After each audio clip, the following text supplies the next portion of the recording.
وہ خوف اور تجسس کے عالم میں پہاڑوں کی طرف کھلنے والی کھڑکی میں کھڑی ہو کر باہر جھانکنے لگی۔ اچانک ہی کھڑکی پر ایک عجیب و غریب اور خوفناک سی مخلوق کا چہرہ ابھرا۔ وہ ڈر کر پیچھے ہٹی اور پھٹی پھٹی سی آنکھوں سے اسے دیکھنے لگی۔ اس کا چہرہ لمبوترا تھا اور منہ کسی گدھے کی تھوتنی کی طرح لمبا اور مڑا ہوا تھا۔ اس کے منہ سے اس کے لمبے اور خوفناک دانت باہر نکلتے دکھائی دے رہے تھے، جو کسی طوطے کی چونچ کی طرح کسی قدر مڑے ہوئے تھے۔ اس نے اپنا ہاتھ کھڑکی پر مارا تو وہ اس کے کئی انچ بڑے ناخن اور ہڈیوں اور کھال کا ملغوبہ بنا اس کا ہاتھ دیکھ کر کانپ گئی۔ وہ خوفناک انداز میں گھررایا اور کھڑکی کے شیشے کو ناخنوں سے کھرچنے لگا۔ اگلے چند لمحوں میں ہی اس نے شیشہ توڑ دیا اور کسی مینڈک کی طرح پھدک کر اندر آ گیا۔ خوفناک آواز میں گھرراتے ہوئے وہ اس کے قریب آنے لگا۔ وہ انسانوں کی طرح دو ٹانگوں پر ہی چل رہا تھا اور اس کی آنکھوں میں شعلے سے دہک رہے تھے۔ رابعہ نے خوفزدہ انداز میں اسے دیکھتے ہوئے ادھر ادھر ہاتھ مارے تاکہ کسی ایسی چیز کو ڈھونڈے جو وہ اپنے بچاؤ کے لیے استعمال کر سکے۔ خوش قسمتی سے اس کے ہاتھوں میں بستر کے سرہانے پڑا 1.5 فٹ لمبا ایک خنجر آ گیا۔ جیسے ہی خنجر اس کے ہاتھ میں آیا، اس خوفناک مخلوق نے وحشت ناک انداز میں غراتے ہوئے اس پر حملہ کر دیا۔ وہ پھرتی سے ایک طرف ہو گئی اور وہ اپنے جھونک میں دیوار سے ٹکرا گیا۔ ایسے میں جیسے ہی اس کی پیٹھ رابعہ کی طرف ہوئی، رابعہ نے اس موقع سے فائدہ اٹھاتے ہوئے اس کی پیٹھ میں خنجر کا وار کر دیا، مگر وہ اس کی پیٹھ پر لگنے کے باوجود بالکل بے اثر ثابت ہوا۔ خنجر کے اس کی پیٹھ سے ٹکرانے سے ایسی آواز آئی تھی گویا وہ کسی پتھر سے ٹکرایا ہو۔ وہ زور سے گھررا کر اس کی طرف پلٹا اور بڑی تیزی سے اس کے بال اپنے لمبے ہاتھوں میں تھام لیے۔ موت کو اپنے سامنے دیکھنے کے باوجود بھی رابعہ نے ہمت نہ ہاری، اور جیسے ہی وہ اس کی گردن پر اپنے دانت گاڑنے کے لیے نیچے جھکا، رابعہ نے اپنا خنجر اس کی آنکھ میں گاڑ دیا۔ آنکھ میں خنجر لگنے سے ہی وہ درد سے دھاڑتے ہوئے پیچھے ہٹا اور اگلے ہی پل اس کا وجود شعلوں میں جلنے لگا۔ رابعہ خوف زدہ سی نگاہوں سے اسے دیکھنے لگی۔ آپی مہندی لگا دو، ثنیا نے جان بوجھ کر اپنی آپی کو چھیڑنے کے لیے کہا تو وہ اسے گھور کر دیکھنے لگی۔ پاگل ہو گئی ہو؟ ابھی مہندی لگاتے دیکھ کر لوگ کیا سوچیں گے کہ لڑکی کتنی بے شرم ہے، اپنی شادی کے موقع پر خود ہی مہندی لگا رہی ہے۔ ثنیا نے ہنستے ہوئے کہا، یار آپی کیسی عجیب باتیں کرتی ہو آپ بھی، اب بھلا اس میں شرم کی کیا بات ہے؟ مہندی لگانے سے کون سی غیر اخلاقی حرکت سرزد ہو جائے گی آپ سے؟ آپی نے اسے گھور کر اپنا رخ پھیر لیا۔ وہ اس سے بحث کرنا نہیں چاہتی تھی شاید۔ اس نے بھی اسے تنگ کرنے کا ارادہ ترک کر دیا اور اپنی سہیلی شمائلہ کے پاس چلی گئی۔ جاتے ہوئے اس نے مومانی کو آتے دیکھ کر انہیں سلام کیا، لیکن انہوں نے کوئی جواب نہیں دیا۔ ان کا چہرہ دیکھ کر پل بھر کو اسے حیرت بھی ہوئی تھی۔ انہوں نے اپنے ہاتھوں میں کچھ شاپر بھی اٹھا رکھے تھے۔ وہ رک کر دیکھنا چاہتی تھی، لیکن مومانی کے چکر میں شمائلہ کے سلائی سینٹر جانے کا وقت ہو جاتا اور اگلے دن بارات آنی تھی، اسی لیے اس نے اس کے گھر کی جانب دوڑ لگا دی۔ مہندی لگوا کر شمائلہ سے گپ شپ کرتے ہوئے 1 گھنٹہ 1.5 گھنٹہ گزر گیا۔ ثنیا واپس گھر آئی تو گھر کا ماحول یکسر بدلا ہوا تھا۔ ایک ماتمی سی فضا چھائی ہوئی تھی، جیسے یہ شادی والا گھر نہ ہو، کسی میت کا گھر ہو۔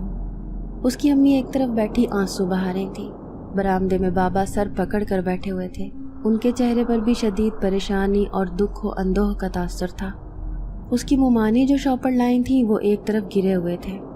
اسے سمجھ نہیں آ رہا تھا کہ آخر ہوا کیا ہے، یہ سامان کیوں بکھرا ہوا تھا، ابو یوں کس لیے بیٹھے ہوئے تھے، اور امی کس بات پر آنسو بہا رہی تھی۔ ابو سے تو کچھ پوچھنے کی ہمت اس کی نہیں ہوئی، البتہ اس نے ڈرتے ڈرتے امی کے پاس آ کر پوچھا، امی کیا بات ہے، آپ کیوں رو رہی ہیں؟ امی نے غصیلی اور آنسو بھری آنکھوں سے اسے دیکھتے ہوئے کہا، اپنی بربادی کا ماتم کر رہی ہوں، جا دفع ہو جا یہاں سے، میرا سر پہلے ہی پھٹا جا رہا ہے۔ یہ کہتے کہتے ان کی آواز بھرا گئی اور ان کے رکے ہوئے آنسو دوبارہ سے بہنے لگے۔ وہ امی کے غصے سے خائف ہو کر اندر اپنی آپی کے پاس چلی گئی۔ اس کا خیال تھا کہ انہیں تو اس بارے میں کچھ نہ کچھ پتہ ہوگا ہی۔ ان دونوں کے مشترکہ کمرے کا دروازہ بھیڑا ہوا تھا۔ اس نے آہستہ سے اسے کھولا، لیکن رابعہ پر نظر پڑتے ہی اس کے قدم گویا زمین نے جکڑ لیے۔ وہ پھٹی پھٹی دہشت ناک نظروں سے رابعہ کے خون میں تتر بتر وجود کو دیکھ رہی تھی۔ وہ بیڈ پر آڑی ترچھی پڑی تھی، اس کا آدھا جسم نیچے لٹک رہا تھا۔ اس کی نیم و آنکھوں میں زندگی کا چراغ ٹمٹماتا ہوا نظر آ رہا تھا۔ जो शायद किसी दम में बुझने ही वाला था। वो उल्टे पैर भागती हुई चिल्लाई, अम्मी, अब्बू, आपी को बचा लें, वो मर रही है। उसके अब्बू और अम्मी उसकी चीखों पर दौड़ते हुए आए और थोड़ी देर बाद वो मोहल्ले की गाड़ी में उन्हें अस्पताल लेकर चले गए। वो कमरे में फैले हुए खून से नजरें चुराती हुई बाहर आ गई और मुंह छुपाकर सिसकने लगी। रबिया को तो हाथों पर मेहंदी लगानी थी, उसकी वो हिना रंग हथेलियां खून में क्यों डूब गईं? आखिर ऐसा क्या हुआ था कि उसने ये इंतहाई कदम उठा लिया? वो चुपचाप बैठी कमरे के दरवाजे को देखती रही और गुजरी हुई जिंदगी के बारे में सोचती रही। उसके अब्बू मोहम्मद साकिब एक सरकारी ऑफिस में क्लर्क थे। आमदनी कम थी मगर अम्मी की कनात पसंदी और किफ़ायत शुआरी की वजह से गुजारा बहुत अच्छा हो रहा था। फिर घर भी अपना था जो दादाजी ने अच्छे वक्तों में बनवाया था।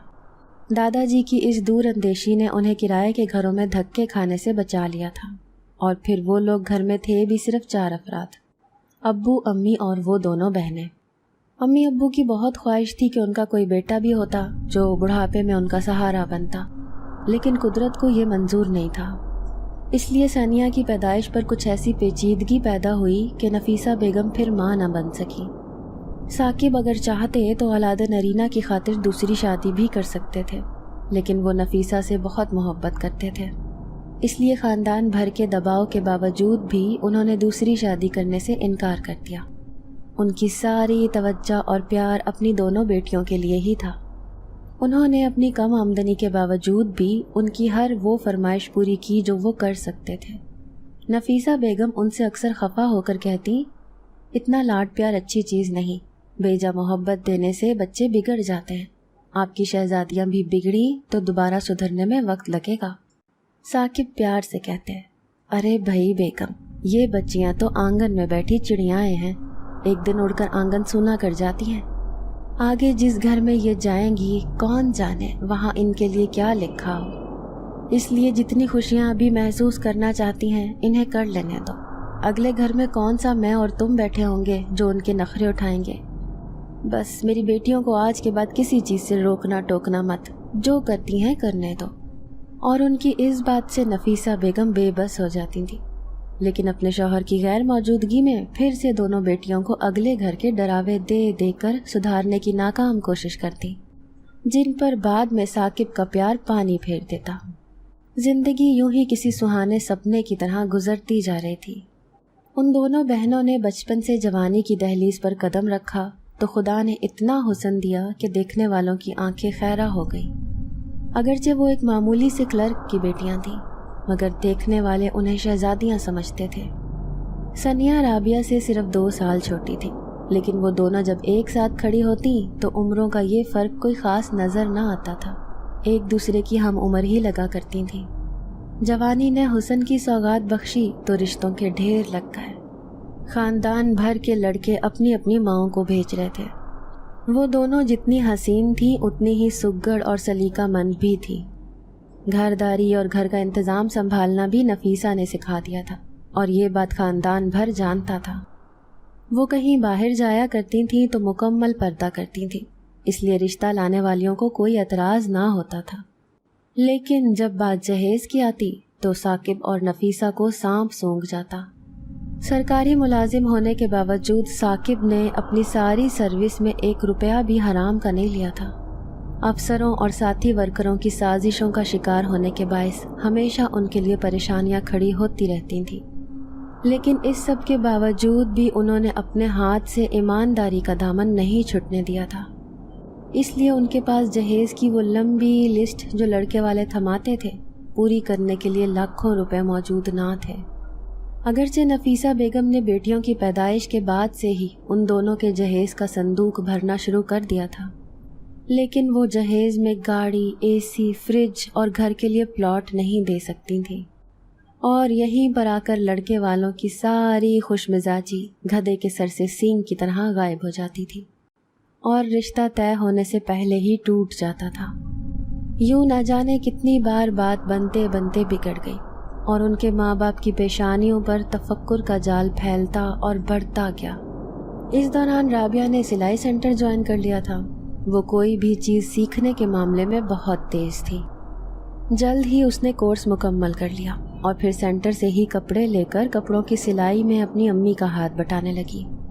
वो तो सनिया के लिए भी वहाँ पर एडमिशन लेना चाहती थी, मगर अभी उसकी कॉलेज की पढ़ाई चल रही थी, इसीलिए उसने मना कर दिया कि वक्त निकालना मुश्किल हो जाएगा मेरे लिए। इसीलिए वो अपनी पढ़ाई में जुटी रही और रबिया कपड़े सीती रही। फिर एक रोज़ जब सनिया कॉलेज से घर गई तो उसने महसूस किया कि रबिया खिलाफे मामूल आज बहुत खुश है। उसके चेहरे पर बार बार कुछ सुर्खी सी नजर आ रही थी, जैसे वो कुछ सोच सोच कर शर्मा जाती हो। सनिया को मामला कुछ गड़बड़ लगा, इसलिए उसने नफीसा बेगम के सामने तो कुछ नहीं पूछा। अलबत्ता अपने कमरे में जाने के बाद उससे सब्र ना हो सका। उसने पुरतजस्सुस अंदाज में पूछा, खैर तो है आपी, आज ये लाल लाल चेहरा कोई और ही दास्तान सुना रहा है? रबिया ने तनबीह भरे अंदाज में देखकर कहा, बकवास नहीं करो, कोई दास्तान वास्तान नहीं है। सनिया ने शरीर अंदाज में कहा, रहने दें, झूठ बोलना आपको आता ही नहीं है, सच सच बता दें, ज़्यादा वक्त तक वैसे भी आप मुझसे कोई बात छुपा भी नहीं सकती। वो झींप कर मुस्कुरा दी। ये तो वाकई सच था कि वो दोनों ही एक दूसरे से कुछ भी छुपा नहीं सकती थी, लेकिन आज खिलाफे मामूल रबिया ने उसके साथ कुछ भी शेयर नहीं किया था। थोड़ी देर तक वो उसे चिढ़ाती और छेड़ती रही। फिर ये यकीन होने के बाद कि रबिया अब उसे कुछ नहीं बताएगी, वो मायूस होकर अपनी किताबों में सर दिए बैठ गई। लेकिन गाहे बगाहे एक नज़र रबिया पर ज़रूर डालती जा रही थी, जिसकी धीमी और दबी दबी सी मुस्कान और बार बार चेहरे पर फैलने वाला गुलाल चीख चीख कर कह रहे थे कि उसे कोई मिल गया है। और वाकई में रबिया को कोई मिल गया था। रबिया का सिलाई सेंटर कुछ फासले पर वाक़या था। जिस रास्ते पर चलते हुए रबिया सिलाई सेंटर जाती रहती थी, वो कुछ आगे जाकर एक वीरान और गैर आबाद से इलाके से गुजरता था। वहाँ पर जहाँ एक तरफ कुछ ज़ेरे तामीर घर थे, तो वहीं पर दूसरी तरफ कुछ न जाने कब के छोड़े हुए घर भी थे। उनके मालिक न जाने कब और कहाँ चले गए थे कि पलटकर घरों पर एक नज़र भी डालने नहीं आते थे। नतीजे में उन घरों के अंदर कचरा और झाड़ झंकार ही नज़र आते थे। रबिया को उस रास्ते पर से ही गुजरना पड़ता था, लेकिन चूंकि रास्ता कुछ ज़्यादा लंबा नहीं था, इसीलिए वो सुकून से गुजर जाया करती थी। आज भी वो उस रास्ते पर से गुजर रही थी कि अचानक ही कुछ दूर उसे सड़क किनारे एक दरख्त से कोई नौजवान टेक लगाए खड़ा नजर आया। आप ही अपने ध्यान में मगन जाने लगी जब वो नौजवान भी सर झुकाए एक तरफ बढ़ने लगा। अचानक ही दोनों टकरा गए। रबिया का हैंड बैग नीचे गिर गया और सारा सामान सड़क पर बिखर गया। नौजवान ने गिरने के बाद फुर्ती से उठकर कहा, बेहद माजरत मोहतरमा, मैं सोचों में गुम चला जा रहा था, इसलिए आपको देख नहीं सका। ये कहकर उसने हैंड बैग रबिया को पकड़ाया और सामान उठाकर उसे देने लगा।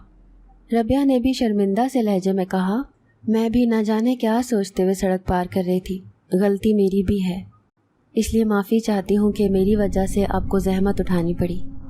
अजनबी नौजवान ने सामान उठाते हुए शायद गैर इरादी तौर पर उसकी तरफ देखा और साकत होकर रह गया। रबिया का सारा चेहरा नकाब में छुपा हुआ था, लेकिन उसकी आंखें नजर आ रही थीं, और उन रात की स्याही जैसी गहरी काली आंखों में न जाने क्या जादू था कि वो नौजवान वहीं पर बैठा उन्हें देखता रह गया। और देखती तो रबिया भी रह गई थी। अब तक वो सर झुकाए सामान उठाकर उसे दे रहा था। अब जो दोनों की नज़रें मिली तो मोहब्बत का तीर दोनों के दिलों में पेवस्त हो गया। वो भी कुछ कम पुरकशिश ना था। खूबसूरत खदोखाल पर गोरी रंगत और सुर्खी माइल आंखें, पेशानी पर बिखरे हुए बाल और छोटी सी स्याह दाढ़ी जो बड़े सलीके से तिरछी हुई थी। हवा का एक तेज झोंका आया तो राबिया के चेहरे से नकाब हट गया। दोनों गुम सुम से एक दूसरे को देखते रहे। अचानक ही मोड़ पर से एक रिक्शा नमूदार हुआ तो उसने हॉर्न बजाया, क्योंकि राबिया सड़क के ऐन वस्त में खड़ी थी। रिक्शे वाले ने हॉर्न बजाते हुए ऐन उसके करीब आकर ब्रेक मारी और गर्दन निकालकर कहा, ओ बीबी, सड़क के बीच में खड़ी क्या कर रही हो? मरने के लिए क्या मेरा ही रिक्शा मिला है तुम्हें? इतनी देर से हॉर्न बजा रहा हूँ, सुनाई नहीं देता क्या?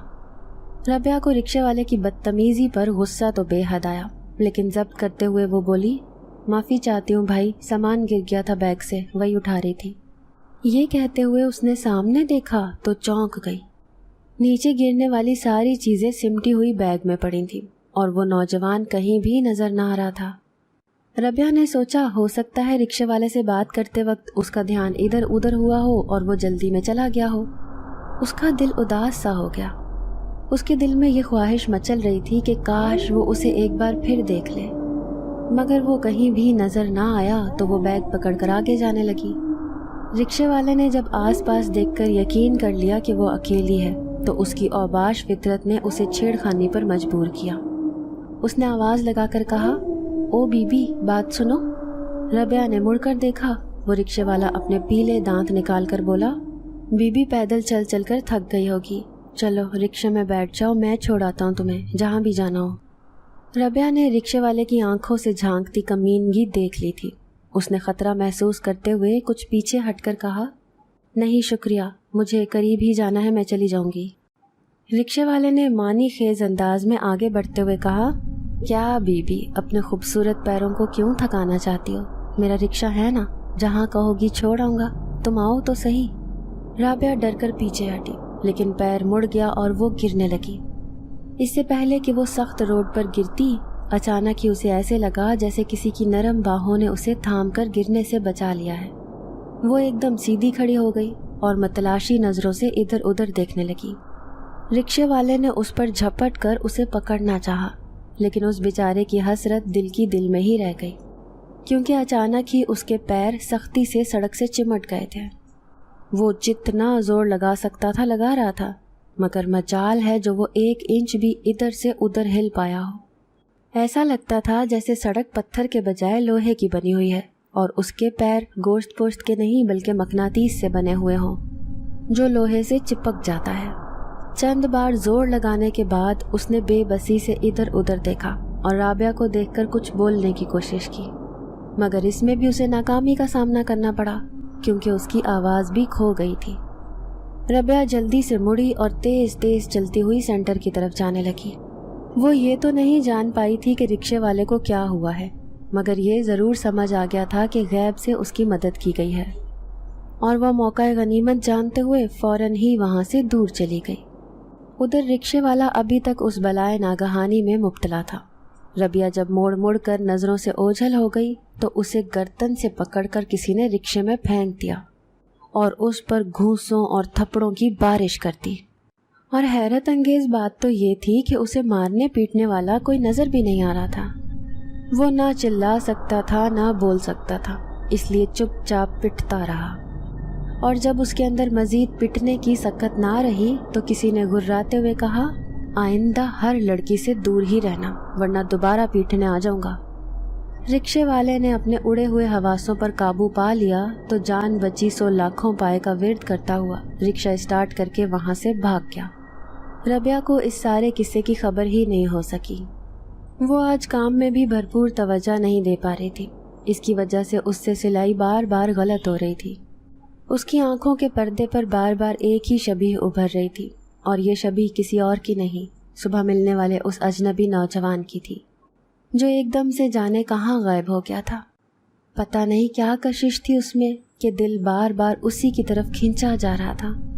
جب کام میں دل نہ لگا تو اس نے طبیعت کی خرابی کا بہانہ بنا کر چھٹی لی اور گھر چلی آئی۔ راستے میں سڑک سے گزرتے ہوئے اس کے دل میں شدت سے خواہش مچلی کہ کاش وہ اس نوجوان کو ایک بار پھر دیکھ سکے، اور اس وقت اس کا دل مارے خوشیوں کے بلیوں اچھلنے لگا جب اس نے اسے اسی جگہ درخت سے ٹیک لگائے کھڑے ہوئے دیکھا۔ وہ منتظر نظروں سے اسی کی طرف دیکھ رہا تھا۔ اسے دیکھ کر اس نوجوان کے چہرے پر بھی دوستانہ سی شناسا مسکراہٹ ابھری۔ ربیہ نے ایک لمحہ رک کر اس کی طرف دیکھا، نقاب کے پیچھے اس کے ہونٹوں پر مسکراہٹ مچلی، اور پھر وہ کچھ کہے بغیر تیز تیز قدم اٹھاتی ہوئی گھر کی طرف چلی آئی۔ وہ سارا دن اس نے اسی کے بارے میں سوچ سوچ کر شرماتے ہوئے گزار دیا۔ سنیا اس گڑبڑی کو محسوس کر چکی تھی۔ اس نے ربیہ سے استفسار بھی کیا تھا، مگر اس نے اسے اس بارے میں کچھ بھی نہ بتایا۔ اگلے دن بھی ربیہ نے اس لڑکے کو اسی سڑک پر اسی درخت کے نیچے کھڑا دیکھا۔ چند دن یوں ہی گزر گئے، پھر رفتہ رفتہ سلام سے بات شروع ہوئی جو بعد میں کلام تک جا پہنچی۔ ربیہ نے اس کا نام بھی جان لیا، اس کا نام سلازار تھا۔ وہ دونوں گزرتے ہوئے سلام دعا کر لیتے اور ایک دوسرے سے حال احوال بھی پوچھ لیتے تھے۔ محبت کا یہ رنگ مزید گہرا ہوتا گیا، مگر پھر ایک دم سے سب کچھ الٹ پلٹ ہو گیا۔ چند دن سے ربیہ کو سلازار نظر نہیں آ رہا تھا۔ وہ سخت بے چین ہو رہی تھی۔ یہ تو وہ جانتی تھی کہ سلازار ایک عالم دین کے پاس پڑھتا تھا، لیکن اس کا گھر کہاں ہے اس بات سے تو وہ قطعاً انجان تھی۔ آج اسے کہیں گئے ہوئے 5 دن بیت چکے تھے، مگر ابھی تک اس کی واپسی نہیں ہوئی تھی۔ اس دن بھی کچھ دیر سست روی سے چلتے ہوئے اس نے سلازار کا انتظار کیا، پھر مایوس ہو کر گھر لوٹ آئی۔ گھر میں آج خلاف معمول اس نے ثاقب اور نفیسہ بیگم کو بہت خوش اور مطمئن دیکھا۔ ثنیا بھی آج بہت چہک رہی تھی۔ وہ سلازار کے بارے میں پریشان تھی، اس لیے اس نے کچھ نہ پوچھا، لیکن کمرے کے اندر جاتے ہی ثنیا نے اسے اس خوشی کی وجہ بتا دی۔ ثنیا نے کہا، آج مامی آئی تھیں۔ ربیہ نے لاپرواہی سے کہا، وہ تو ہمیشہ ہی آتی ہیں، اس میں نئی بات کیا ہے؟ ثنیا نے مسکراتے ہوئے کہا، ہاں مگر اس بار یوں ہی نہیں آئی تھیں، ان کے ساتھ مٹھائی کا ٹوکرا بھی تھا۔ اس بات پر ربیہ چونکی۔ اس نے گھبراہٹ بھرے انداز میں کہا، کیوں؟ مٹھائی کی ٹوکری کس خوشی میں لائی تھیں وہ؟ ثنیا نے شرارت سے کہا، وہ آپ کو ہمیشہ کے لیے لے جانے کے لیے آئی تھیں۔ ربیہ گھبرا کر کھڑی ہو گئی۔ اس نے لرزتے ہوئے لہجے میں کہا، کیا بکواس کر رہی ہو تم؟ ثنیا نے کہا، بکواس نہیں آپی، بالکل سچ کہہ رہی ہوں۔ مامی انور بھائی کے لیے تمہارا ہاتھ مانگنے آئی تھی، انہوں نے جلد ہی شادی کرنے پر زور دیا تھا۔ ربیہ کا سر چکرانے لگا۔ اس نے لرزتے ہوئے لہجے میں پوچھا، پھر امی ابو نے کیا کہا؟ ثنیا نے جواب دیا، امی نے تو سوچنے کے لیے اور آپ سے پوچھنے کے لیے وقت مانگا تھا، مگر ابو بولے کہ ربیہ میری بیٹی ہے، اسے انور جیسے بہترین لڑکے سے شادی کرنے پر کوئی اعتراض نہیں ہو سکتا۔ مجھے اپنی بیٹی پر یقین ہے کہ میرا انتخاب اسے بہت پسند آئے گا۔ بس یوں مامی مٹھائی کھلا کر اور تمہارے لیے شگن کا جوڑا چھوڑ کر چلی گئی۔ کل منگنی کا کہہ کر گئی ہیں اور مہینے بعد شادی۔ انہوں نے جہیز لینے سے بھی صاف انکار کر دیا ہے۔ ہائے آپی، اب آپ چلی جائیں گی انور بھائی کی دلہن بن کر۔ یہ کہتے کہتے ثنیا اداس ہو کر ربیہ سے لپٹ گئی۔ ربیہ برف کی طرح سرد ہو رہی تھی۔ انور میں کوئی کمی نہیں تھی، لیکن اس کا دل تو سلازار کے لیے ہمکتا تھا۔ اس کی چند روزہ جدائی نے اسے اس حد تک پریشان کر دیا تھا کہ جینا مشکل لگ رہا تھا، لیکن یہاں تو اس سے ہمیشہ ہمیشہ کی جدائی کے سامان کیے جا رہے تھے۔ وہ چاہتی تھی کہ اس رشتے سے منع کر دے، چیخ چیخ کر سب کو بتا دے کہ میں صرف سلازار سے محبت کرتی ہوں، اس اجنبی سے جو سب سے زیادہ اپنا تھا، جو اس کی دل کی دھڑکنوں میں بستا تھا، لیکن وہ کچھ نہیں کہہ پائی۔ اپنے ماں باپ کے اس مان کو نہیں توڑ پائی جو انہیں اپنی بیٹی پر تھا۔ روتے دل مگر خشک آنکھوں سے اس نے منگنی کی انگوٹھی پہن لی۔ شادی کے لیے 1 مہینے کا وقت دیا گیا تھا۔ مامی نے اگرچہ جہیز کے لیے منع کر دیا تھا، لیکن قریبی رشتہ داروں سے پتہ چلا کہ دراصل انور نے انہیں جہیز وغیرہ کی بات کرنے سے منع کیا تھا۔ لیکن مامی دل سے نہ انور کے فیصلے سے متفق تھیں، نہ اس شادی پر راضی تھیں۔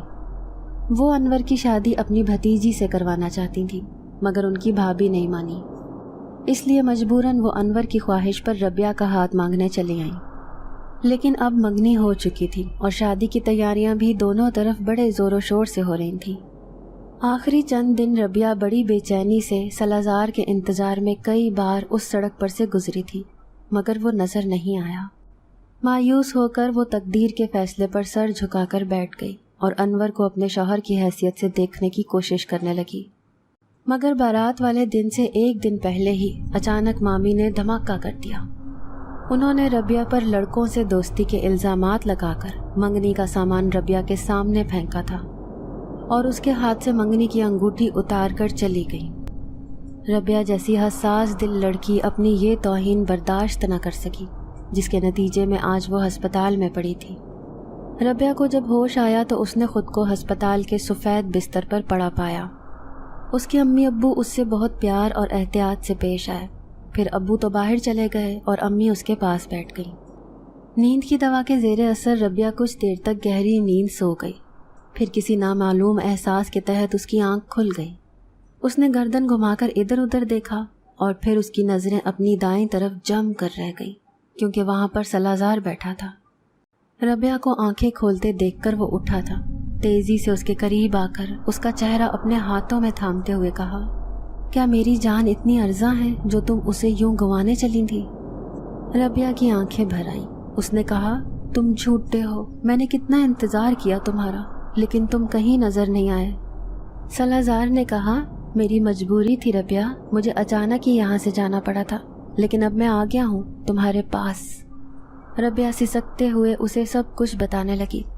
सलाज़ार धुआं धुआं चेहरे से ये सब सुनता रहा। फिर उसने रबिया के बालों पर हाथ फेरते हुए कहा, रबिया, आज तक किसी ने भी अपनी महबूबा को अपने रकीब के हवाले नहीं किया होगा, लेकिन तुम्हारी खुशी और तुम्हारी इज्जत के लिए मैं तुम्हें अपने हाथों से अनवर को सौंप दूंगा। वो तुमसे ही शादी करेगा ताकि उसकी माँ के तुम पर लगाए गए इल्ज़ामात मिट जाएं। तुम्हारी पाकीज़गी की गवाही अनवर खुद देगा, ये मेरा तुमसे वादा है।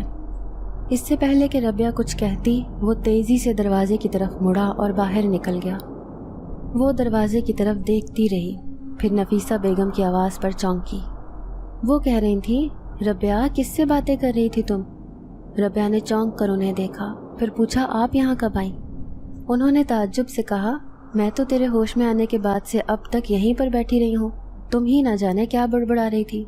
तबीयत तो ठीक है ना? रबिया हैरानी से उन्हें देख कर रह गई। आखिर उनकी इस बात का मतलब क्या था? क्या उन्होंने सलाज़ार को देखा है? अगर देखा था तो उसके बारे में पूछा क्यों नहीं कि वो कौन है, और अगर नहीं देखा तो क्यों? उसकी समझ में कुछ नहीं आ रहा था। वो अस्पताल से घर पहुंची तो एक और हैरत उसकी मुंतज़िर थी। अनवर ने आकर उससे अपनी माँ के सलूक की माफ़ी मांग ली थी। वो माँ के लगाए गए इल्ज़ामात को बग़ैर सबूत के नहीं मान रहा था, और मामी के पास कोई सबूत नहीं थे, लिहाजा उन्हें अनवर के फ़ैसले पर सर तस्लीम खम करना पड़ा। सभी ने सुकून का सांस लिया था, लेकिन ये सुकून महज 2 पल का साबित हुआ, क्योंकि निकाह से पहले मामी एक नौजवान को घसीटती हुई लाईं और उसने सरे महफिल खड़े होकर कहा कि उसके और रबिया के दरमियान एक बड़े अरसे से नाजायज़ ताल्लुकात रहे हैं। साकिब साहब ये इल्ज़ाम सुनते ही बिफर कर उस नौजवान को गले से पकड़कर बोले, झूठ, बकवास करता है तू, मेरी बेटी पर झूठा इल्ज़ाम लगाता है, लानती इंसान। उसने गला छुड़ाते हुए कहा, नहीं बड़े मियाँ, ये झूठ नहीं, सच है। ये लड़की कोई पाक दामन लड़की नहीं है। मामी ने उससे उसका फ़ोन लेकर अनवर को दिखाया।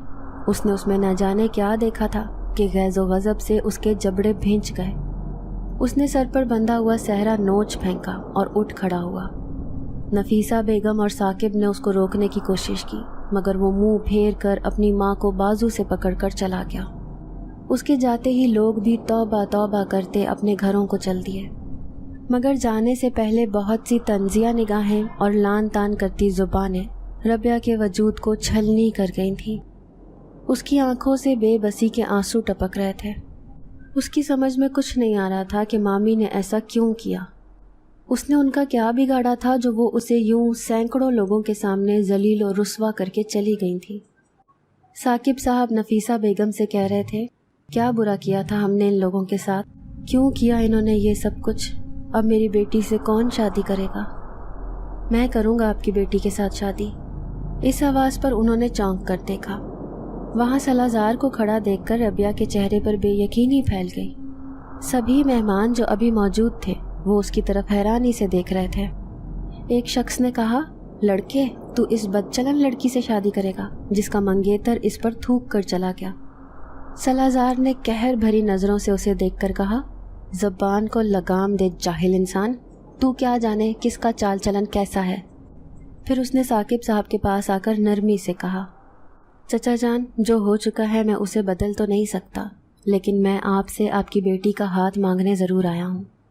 मुझे इस साजिश का देर से पता चला जो आपके रिश्तेदारों ने की थी, लेकिन मैं आपको और यहाँ मौजूद हर शख्स को यकीन दिलाता हूँ कि जो कुछ कहा गया है वो सब झूठ और तोहमत है। रबिया एक पाक दामन और हया वाली लड़की है। उसकी बातों पर लोग आपस में चहमगोइयाँ करने लगे। साकिब साहब ने पूछा, लेकिन बेटा, मैं तो तुम्हें नहीं जानता, मैं कैसे एक अनजान आदमी के हाथ में अपनी बेटी का हाथ थमा दूँ? सलाज़ार ने कहा, चचा जान, मैं आपके लिए अनजाना ज़रूर हूँ, मगर आपको ये यकीन दिलाता हूँ कि आपकी बेटी को ज़िंदगी भर मुझसे कोई शिकायत नहीं होगी। बस आप हाँ कर दें, मैं वापस जाऊँगा और 2 घंटे के अंदर बारात के साथ आकर आपकी बेटी को ले जाऊँगा। साकिब साहब ने नफीसा बेगम की तरफ देखा। नफीसा बेगम ने सवालिया नज़रों से रबिया को देखा तो उसने सर झुका दिया। उसकी रजामंदी जाहिर होते ही नफीसा बेगम और साकिब साहब ने रबिया का हाथ सलाज़ार के हाथ में थमा दिया। वो खुशी से खिल उठा तेजी से उठकर बोला, मैं बस 2 घंटे के अंदर आया। वो तेज कदमों से बाहर निकल गया और सभी उसकी वापसी का इंतजार करने लगे। 2 घंटे 2 सदियों की तरह गुजर गए और अल्लाह अल्लाह करके सलाज़ार बम बारात के आ गया। बारात जैसे ही अंदर पहुंची, सभी उस अजीब सी खुशबू से महसूर होकर रह गए जो बारात वालों के साथ ही अंदर आई थी। सलाज़ार ने आते ही कहा कि बारात के लिए खाने का कोई तकल्लुफ़ ना किया जाए। थोड़ी देर में सलाज़ार और रबिया का निकाह पढ़वा दिया गया और वो दोनों मोहब्बत की डोरी से एक मजबूत रिश्ते में बंध गए। निकाह के बाद सलाज़ार के बाप ने, जो एक लंबे कद के मालिक थे, फौरी रुखसती की इजाज़त चाही, जो थोड़ी सी पसोपेश के बाद साकिब साहब ने दे ही दी। रबिया को सलाज़ार के हमराह एक गाड़ी में बिठा दिया गया। नफीसा बेगम के इसरार पर साकिब साहब भी इस बारात के हमराह चल पड़े ताकि अपनी आंखों से अपनी बेटी का नया घर देखाएं, क्योंकि सलाज़ार और उसके घर वाले उनके लिए बिल्कुल अजनबी थे। रास्ते में उन्हें नींद के झोंके आने लगे। रबिया के साथ भी यही हुआ। अपनी मंजिल पर पहुंचकर सलाज़ार ने उन दोनों को जगा दिया। वो गाड़ी से नीचे उतरे तो ये देखकर हैरान रह गए कि वो एक सरसब्ज़ व शादाब खूबसूरत वादी थी जहां वो उस वक्त मौजूद थे। यहाँ पर एक खूबसूरत सा घर मौजूद था जिसके बाहर शामियाना लगा हुआ था। यहाँ पर सारे मेहमानों के लिए खाने का इंतज़ाम किया गया था। साकिब साहब को सलाज़ार और रबिया के साथ खाना दिया गया, जिसमें सलाज़ार की अम्मी भी शरीक हुईं। खाना खाने और घर देखने के बाद साकिब साहब ने घर वापस जाने का इरादा किया और रबिया को हमेशा खुश रहने की दुआएं देकर चले गए। सलाज़ार की अम्मी ने रबिया को एक सजे हुए खूबसूरत कमरे में बिठाकर चली गई। कुछ देर बाद सलाज़ार आ गया। वो उसे मोहब्बत भरी नज़रों से देखने लगा तो रबिया उसे देखकर शर्मा गई। उसे तो अभी तक यकीन नहीं आ रहा था कि वो सलाज़ार की हो चुकी है। रात को न जाने कौन सा पहर था जब अचानक ही रबिया की आंख खुल गई। दरवाजे को कोई ज़ोर ज़ोर से धड़धड़ा रहा था। सलाज़ार भी उठ चुका था। उसने दरवाज़ा खोला तो बाहर मौजूद शख्स ने किसी नाकाबिले फ़हम ज़ुबान में कुछ कहा। सलाज़ार का रंग उड़ गया। उसने उसी ज़ुबान में तेज़ी से कोई हुक्म दिया और फिर पलटकर रबिया को देखने लगा। वो खुद को समेटते हुए उसी की तरफ देख रही थी। सलाज़ार तेज़ी से उसके करीब आया और उसे कंधों से थामकर बढ़ते हुए बोला, रबिया, मेरी बात गौर से सुनो। बाहर हमला हुआ है, मैं उसे रोकने जा रहा हूँ। तुम्हें इस कमरे से किसी सूरत बाहर नहीं निकलना, चाहे कुछ भी हो जाए।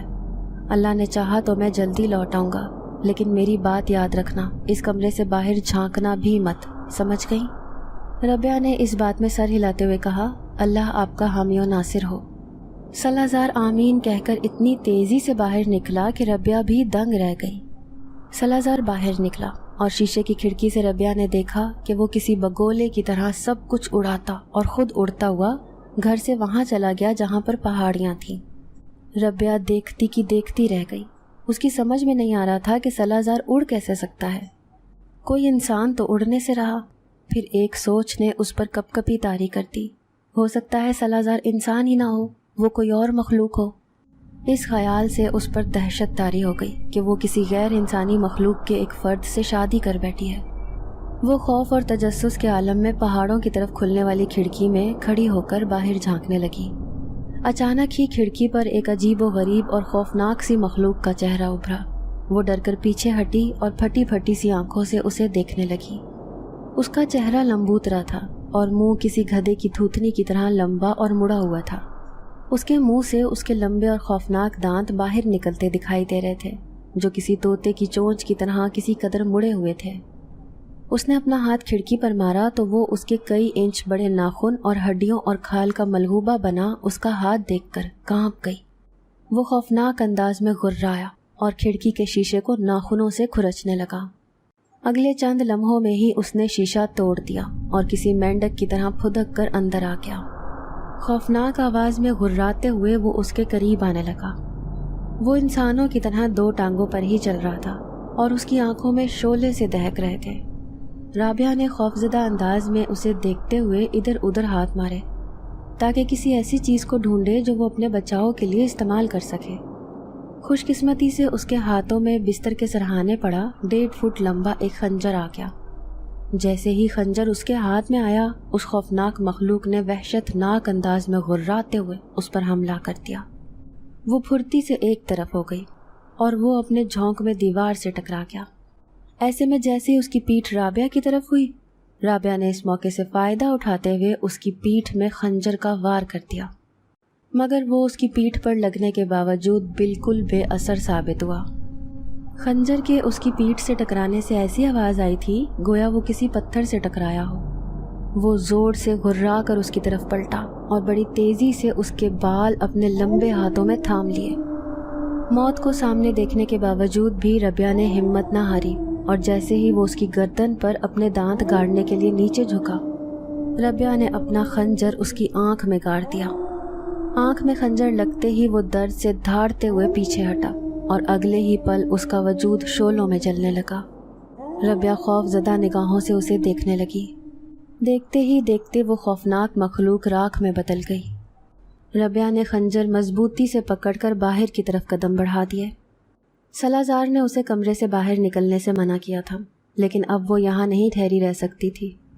खिड़की से अगर ये एक आया था तो हो सकता है और भी आ जाए, और ज़रूरी नहीं कि वो हर बार इतनी ही खुशकिस्मत ठहरे कि मौत के मुंह से निकल आए। इसलिए उसने यहाँ से बाहर निकलना ही बेहतर समझा। खंजर हाथ में थामे वो एहतियात से बाहर निकली। अचानक ही उसके सामने एक और वैसा ही खौफनाक चेहरा आ गया। उसने फिर खंजर को हाथ में तोला और उस पर हमला करने लगी थी कि उसको अचानक ही किसी ने पीछे खींच लिया। वो सलाज़ार था। उसके हाथ में लंबी और तेज़ धार वाली तलवार थी। सलाज़ार ने आगे बढ़कर उस खौफनाक वजूद की आंखों पर वार किया तो वो भी ऐसे ही जलने लगा जैसे उससे पहले वाला जला था। रबिया अब तक खुद को काबू में रखे हुए थी, लेकिन सलाज़ार को देखते ही उसकी सारी हिम्मत जवाब दे गई और वो उसके सीने में मुंह छुपाकर कांपने लगी। सलाज़ार ने उसे सीधा किया तो वो ये देखकर परेशान हो गया कि वो बेहोश हो चुकी थी। रबिया को जब दोबारा होश आया तो वो एक दूसरे कमरे में मौजूद थी और सलाज़ार उसका हाथ अपने हाथों में थामे हुए उसके करीब ही बैठा था। उसको होश में आते देखकर उसका उदास चेहरा खिल उठा। रबिया ने हवास बजा होते ही उससे पूछा कि वो उसे वाज़े और साफ अंदाज में बता दे कि वो कौन है और ये वहशतनाक मखलूक कौन थी और क्या चाहती थी। सलाज़ार ने उसे बताया कि वो दरअसल कोई इंसान नहीं बल्कि एक जिन्नज़ात है। जिस रास्ते से रबिया सिलाई सेंटर जाती थी वो उसी रास्ते पर बने हुए एक वीरान घर में रहता था, और वो चूँकि तालीम हासिल कर रहा था इसलिए उसे वहाँ अपने घर से दूर रहना पड़ता था। वहीं पर उसे रबिया नज़र आई तो वो उसकी हसीन आँखों के सहर में मुब्तला होकर उसके इश्क में डूब गया और रबिया से वहाँ पर रोज़ मिलने लगा। लेकिन फिर उसे कुछ दिन के लिए अपने घर जाना पड़ा और उसे वापसी पर पता चला कि रबिया की शादी होने वाली है। अगर वो कोई आम सा जिन्नज़ात होता तो हरगिज़ भी ऐसा ना होने देता, मगर वो एक आलिम था। उसके लिए रबिया की इज्जत और साफ किरदार सबसे ज़्यादा अहमियत रखता था। जब रबिया की मामी ने उस पर इल्ज़ाम लगाया तो उसने अनवर से मिलकर उसे इस शादी पर आमादा किया, लेकिन ऐन वक्त पर रबिया की मामी ने एक औबाश नौजवान को पैसे देकर उसे रबिया के किरदार पर कीचड़ उछालने के लिए आमादा कर दिया और रबिया की उस नौजवान के साथ झूठी तस्वीरें भी अनवर को दिखा दी, जिसकी वजह से अनवर ने शादी से इनकार कर दिया। इस बात की खबर सलाज़ार को जब हुई तो बहुत देर हो चुकी थी। अनवर को वापस लाना अब मुनासिब नहीं था, या शायद तकदीर ही उन्हें मिलाना नहीं चाहती थी कि उसने रबिया से शादी का फ़ैसला कर लिया और उसे यहाँ ले आया।